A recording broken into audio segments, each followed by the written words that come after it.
क्यों नहीं बन पाएंगे? मालिक वो लोग हैं, विरोधी पार्टी वाले मालिक हैं। मतलब आपको विश्वास है कि भाई देखिए, मैं फिर कह रहा हूं कि एनडीए के मालिक विपक्ष के लोग तो नहीं ना हैं, वो लोग मालिक हैं। वो लोग की मर्जी से यहाँ होगा या हम लोगों की मर्जी से होगा।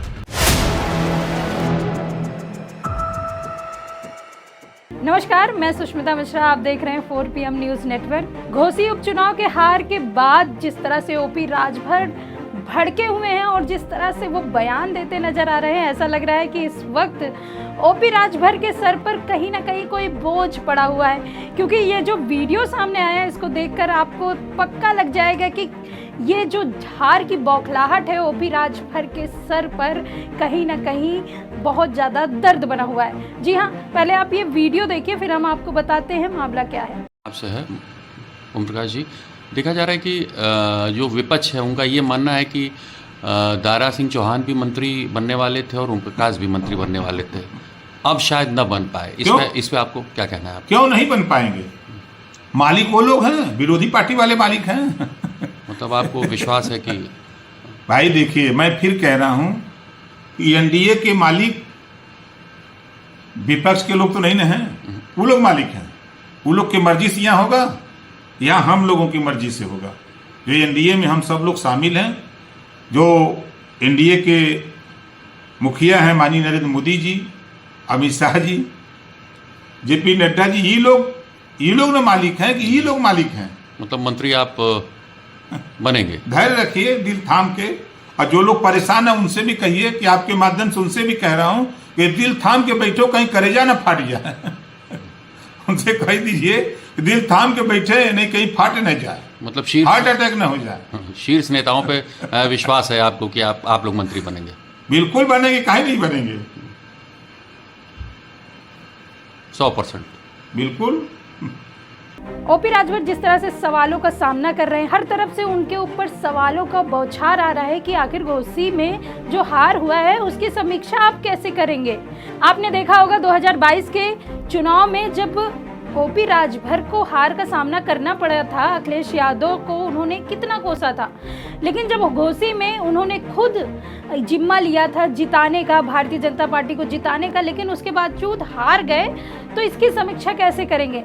और इस पर उनका कहीं ना कहीं दिल बैठा जा रहा है। राजभर का इसी तरह के सवालों का सामना करना पड़ रहा है और राजभर बोल भी रहे हैं, दिल थाम के बैठो नहीं तो हमारा कलेजा फट जाएगा। इस तरह के सवालों का जवाब दे रहे हैं, कहीं ना कहीं भड़के हुए हैं। और जब उनसे सवाल पूछा जाता है क्या आप मंत्री बनेंगे, तो जवाब में उन्होंने क्या कहा, हम और दारा सिंह मंत्री क्यों नहीं बनेंगे, मंत्री बनने से कोई नहीं रोक सकता हमें। तो देख रहे हैं आप कि मंत्री बनने का कहीं ना कहीं सपना अभी भी राजभर के आंखों में घूम रहा है। क्योंकि राजभर जिस तरह से भारतीय जनता पार्टी का हाथ थामा था, उन्होंने सोचा था कि घोसी में जिस तरह से चुनाव अगर जीतती है भारतीय जनता पार्टी तो वो जरूर मंत्री पद में फिर से काबिज हो जाएंगे, लेकिन दांव उल्टा पड़ गया। और जिस तरह से दांव उल्टा पड़ते ही राजभर की कहीं ना कहीं मंत्री पद का जो सपना है वो पीछे चला गया है।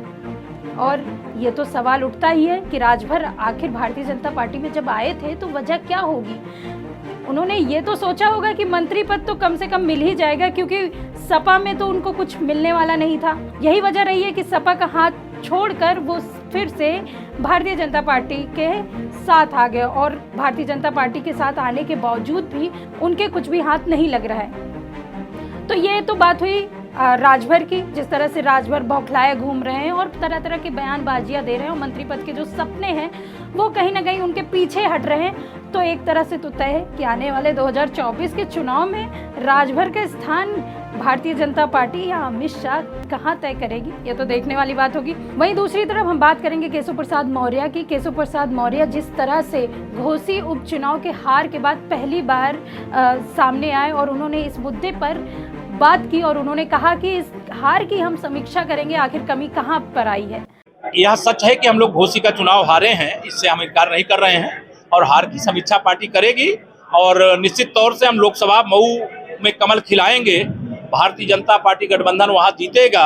अभी उपचुनाव में थोड़ा हम लोगों को भी अति आत्मविश्वास था, जिसके कारण जरूर हारे हैं, लेकिन हार को जीत में बदलने में देर नहीं लगती। हम लोकसभा का जब योगी आदित्यनाथ जी की सीट गोरखपुर छोड़े थे, जब मेरी लोकसभा सीट फूलपुर छोड़े थे, तब दोनों सीटें हम लोग हार गए थे। तो समाजवादी पार्टी गुब्बारे की तरह फूल गई थी।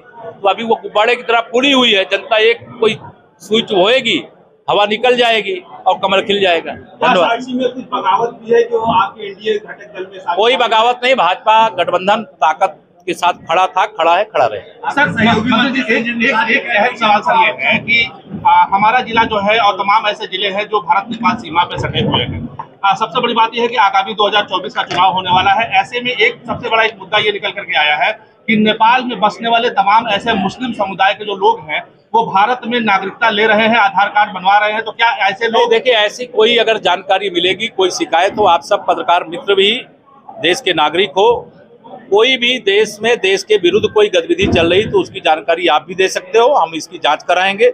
अगर सच्चाई इसमें पाई गई तो कोई गलत तरीके से भारत में आकर के बसने और यहाँ की संख्या बढ़ाने, यहाँ का राजनीतिक संतुलन बिगाड़ने आदि की कोशिश करेगा तो हमारी सरकार उसको गंभीरता से देखेगी।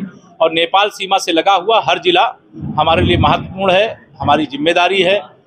सीमा की सुरक्षा भी हमारी देश में भी सरकार है, प्रदेश में भी है, वो तो सुरक्षा करेंगे ही।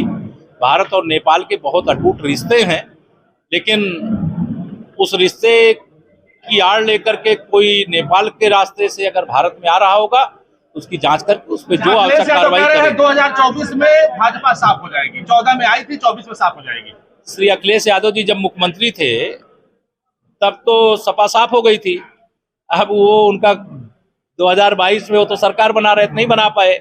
एक सीट जीत लेने से वो गुब्बारे की तरह जो फूल रहे हैं, जनता उनकी हवा निकाल देगी। तो देखा आपने केशव प्रसाद मौर्य और ओपी राजभर के जो जवान हैं, खासकर ओपी राजभर की जवान, जिस तरह से वो मंत्री पद को बनाए जाने के लिए किस तरह से चर्चा कर रहे हैं और किस तरह से अपने आप को ऐसी कैटेगरी में रख रहे हैं कि योगी आदित्यनाथ सामने आएंगे और उन्हें कहेंगे चलिए आप मंत्री पद खाली है आपके लिए। लेकिन घोसी उपचुनाव की हार कहीं ना कहीं ये भी बताती है भारतीय जनता पार्टी हाथ तो उन्हीं का थामेगी जिनके साथ डगर आसान होगा। ओपी राजभर को ये समझना चाहिए और ये भी समझना चाहिए कि ऐसे दो नाव में सवारी कभी नहीं करनी चाहिए। एक नाव पकड़िए और सागर पार करिए, क्योंकि एक नाव से ही आपको दुनिया देखने को मिलेगी।